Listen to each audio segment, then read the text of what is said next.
So good day everyone. So today we're going to talk about the Song of Lawino written by Okot Bitek.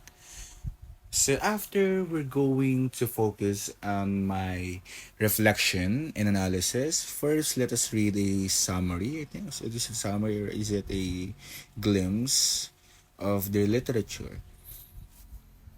Listen, my clansmen. I cry over my husband, whose head is lost. Okul has lost his head in the forest of books. When my husband was still wooing me, his eyes were still alive. His ears were still unblocked. Okul had not yet become a fool. My friend was a man then. He had not yet become a woman. He was still a free man.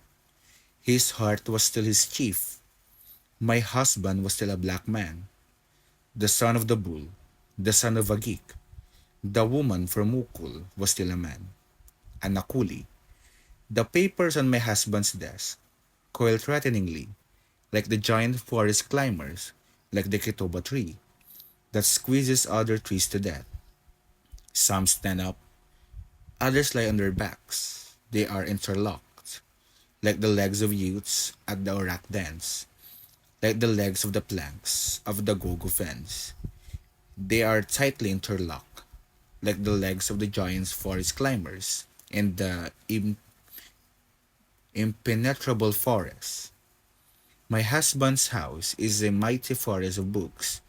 Dark it is and very damp. The stream rising from the ground, hot, thick, and poisonous, mingles with the corrosive dew and the raindrops that have collected in the leaves. O my clansmen, let us all cry together. So now let's have my reflection on this literature. Actually, the Song of Lawino is a literature that talks about a change of a man and his wife that is hurtfully witnessing it. The written literature started with the wife describing what she is feeling. She also delivered the lines from his disturbance of her husband's change with the writer's creative scenery, which is Okot Bitek. Okay, the writing style that the readers can imagine what the wife is feeling when she was telling the story.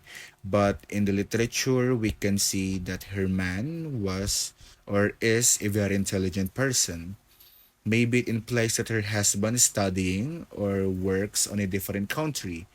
And in that way, it changed her man to a different person that made him forget his traditions and nationality.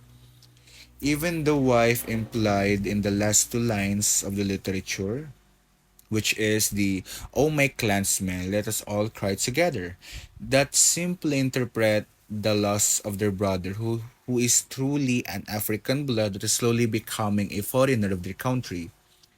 In the written literature, I can reflect that sometimes, or all the times, I likely or prefer the culture of other countries. I even like their stories, movies, and language. And from that moment, I can reflect that somehow the man signifies me. And for the analysis, we can have this what we call the psychoanalytic or psychological analysis. The literature actually talks about a man changing his lifestyle and forgetting his own self. The message from the written literature is very clear that a human can change its lifestyle just because of influence and living with an environment that will surely influence you. The conclusion is that the man forgot his own self due to the reason for him to fit in the environment. Or maybe there is actually a reason that he hates his own country that he had planned to forget his old self and creating a new shell.